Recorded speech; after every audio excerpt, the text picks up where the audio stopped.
Inasmuch as religious activities has its place in our community for the offering of its members some sense of belonging and an umbrella under which they seek to nourish their spirit and attain paradise. This needless loss of lives at the hands of misguided religious leaders must be checked by state authorities and regulation. Welcome back to another true crime podcast on my channel. In today's true crime podcast, we shall be traveling to Uganda. I will be bringing to you the horrible story of Credonia Mwerinde, the woman that summoned the courage to kill over 1,000 of her court members. This story is very similar to that of Jonestown. The only difference is that her death toll was obviously way higher than that of Jonestown. Stay tuned with me and get the details of this horrifying story. Credonia, born in 1952, not much is known about her. It is said that she was very intelligent, young, beautiful. By the age of 20, she was operating a bar. She owns this bar. It was her own business, and in addition to that, she was actually a prostitute. She was a sex worker, meaning she will offer after sales services to most of the customers that will come into her bar to have some liquor. Operating the bar for about 10 years, by 1989 the bar suddenly went broke, and Credonia was this kind of person that she was so ambitious and she was so materialistic and money minded. She couldn't have lived without money, because it is even said that she used to kill customers at her place in order to extort or steal their money. When she suddenly went bankrupt, there was really nothing she could do. She immediately decided to convert to Catholicism, where she claimed she had seen a Virgin Mary in a cave just outside Kanungunu. This was a community where she grew up, where she had her bar, and this was she attended a Catholic church where she gave her life or converted to Roman Catholic in this community. Mwerinde, as I said, was very charming. When she converted, she was very easy to her food. Like, it was easy for her to fool people. She fasted regularly, sleeping without a mattress, just to show how she could suffer for the sake of God, and going into trance in and out, like claiming to have been receiving messages from the Virgin Mary. When she converted to a Catholic Christian, a lot of people began raising eyebrows, but because it was very easy for her to fool those around her. She spent countless number of hours praying, singing, and crying, and claiming to be receiving visions. It didn't matter if she was a former prostitute or a bar owner. She got immediate patrons that could even exchange, like they could stand for her. She got on the good side of everyone so quickly because of her cunning nature. If Credonia Mwerinde was only adventurous sexually, that wouldn't have been news, but the troubled damsel was also murderous and mentally deranged, a little combination that would claim at least the lives of 924 cult followers, although some people have it on record to this day that about 3,000 members of her followers died. But the total count that were retrieved from the site on that day were actually 924 victims. That is still a lot.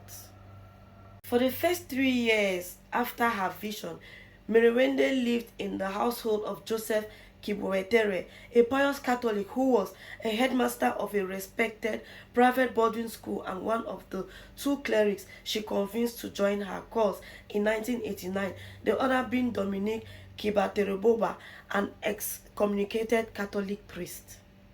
Critically, Dominique's conversion to Mwerindes's beliefs gave a lot of boost to the group. Dominique had studied in the United States. He was a PhD holder and a priest. He was well learned and had returned home, but he was excommunicated. So his joining the group really gave the group a very positive and respectable position back in the community. Kiboetere had a fascination with visionaries, and when Mwerinde told him that Not only did that she had seen a vision of the Virgin Mary, but that Mary had told her a man named Joseph Kibawetere, mentioning his own name, was going to help her restore the Ten Commandments. He was ready to do her bidding against, like, he was ready for it. He said he was going in for him because according to him, the Virgin Mary had mentioned his name to Mwerinde, that they both of them should go ahead and open a church and name it the Restoration of the Ten Commandments. Kibwetere's family were not buying Mwerende's story. According to them, she has been lying all along. They couldn't just see her as being real. According to them, she was not seeing any visions. And out of frustration, uh, Mwerinde allegedly set Credonia's wife's clothes on fire, like her whole wardrobe. She burnt the woman's dresses, and as a result, by 1991, Credonia and Mwerinde moved to Mwerende's compound. It should be noted that at this point, Mwerinde had moved out of her compound and forced herself in Kibwetere's house together with his wife and children. According to her, God has, or the Mother Mary, has asked her to come and stay there in order to convince Kibwetere so they can form the Church of the Ten Commandments of God. So when the family was not buying the idea, she got so frustrated and angry that she had to set Kibwetere's wife's clothes on fire. And as a result of that, they too, Kibwetere and Mwerinde, had to move to Mwerende's compound in order to continue with their plan. The setting of Kibwetere's wife's clothes on fire recalled another incident that occurred when Mwerinde was only 20 years old. She displayed a violent attack, and she had reportedly had this fascination with destruction by fire and a lust for money. The signs were there from the onset when she touched, like she had actually burnt the belongings of a local health official who had just like gave her an injection. She was so mad that she actually set the man's belongings ablaze, and she was sent away for treatment. The family of the man actually sent him away for treatment. This is to show how far, even as a young lady growing up, she had committed crimes of arson, but none was, it was not taken into consideration. Everything was just brushed aside.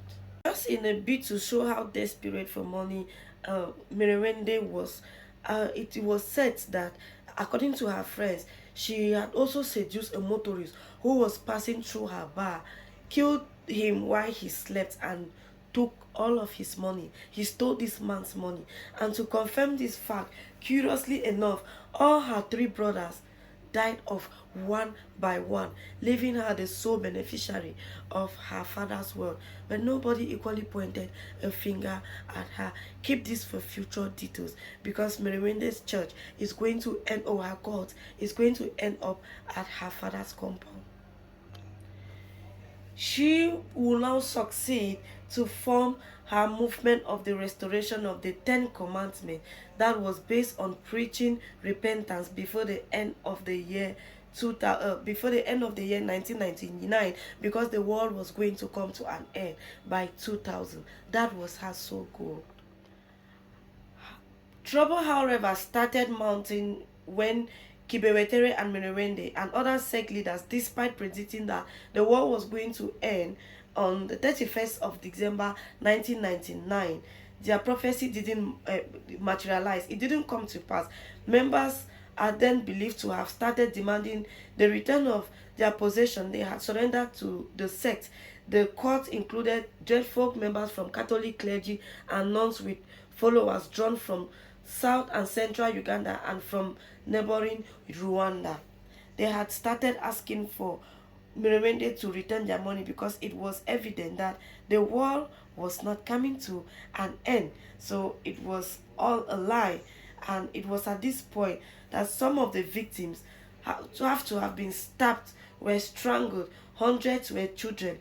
Press reports put the police estimates of the overall death of about 924. Mwerinde and her cohorts had so much grip on her followers that they were even scared of talking. It is said that most of the times they use sign language in fear of using their mouth to commit sin, like using their mouth to forbid to fail one of the 10 commandments that says thou shalt not bear false witness. So they'll go for some days without even talking to each other, because if you do, you were asked to recite the Hail Mary for a very like lengthy period of time. So most of the members, in order to stay away from this, they just kept mute most of the time. They will communicate via sign language. Mwerinde actually trained all the kids in the court to be so terrified. They were so terrified of the devil.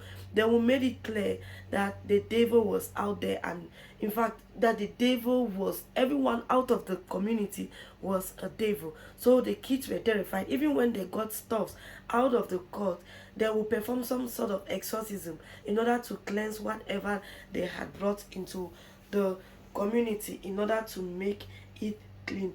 Early Monday morning on the March 17, this was the second day Mwerinde had prophesied to her followers that this was the last day the world was going to come to an end. She had previously given them food and drinks. It is said that before Monday the 17th, they had killed lamb, 3 bulls, and soft drinks, a lot of soft drinks they had consumed. There was a lot of merriment preparing to cross over to the afterlife. Early Monday morning on March 17, 2000, she is said to have locked her followers in a chapel which faced one mountain that was very close. All doors and windows were closed, and so nobody could escape. It was at this point that the Mwerinde and her remaining 5 leaders or 4 leaders set the whole buildings, the chaplain, with over 500 members inside ablaze. People could only hear the screams from a very distance, but even before help could arrive, Mwerinde and the other and Kibawetere had fled the scene, leaving everyone around the compound dead. The remains of 30 people, mostly their bones and in some cases only their ashes, lay massed at one end of the chapel. Virtually no one could be positively identified, and by Monday night they had all been buried together in a grave. The fire was just the beginning. Police had even thought it was kind of mass suicide, but this was a little bit different when they began noticing mass graves around the compound. When an excavation was done, it was realized that some of them had died of poison, others had stab wounds, others had blunt force traumas to the head, meaning the remaining 400 people were killed by hand, while the other 530 were killed in the fire. It only explains one thing, which means Mwerinde and the other court member had convinced some other Christians to kill others, and later convinced them to ingest some kind of poison before they had to bury them and fled the scene. This later theorized that 6 men were found dissolved in some kind of acid. According to the police, they believe that these were the men that were responsible for the hundreds of killings of those that were buried around the compound, while others, those that could not be killed, were set ablaze.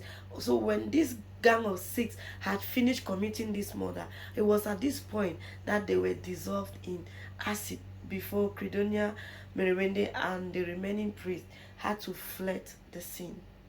In a bid by the Ugandan government to pay homage or respect to those deceased members, he declared the 2nd of April every year as a day of memorial prayer to honor the lives of those that perished in the Ugandan court massacre. Meaning, this was really a sad situation.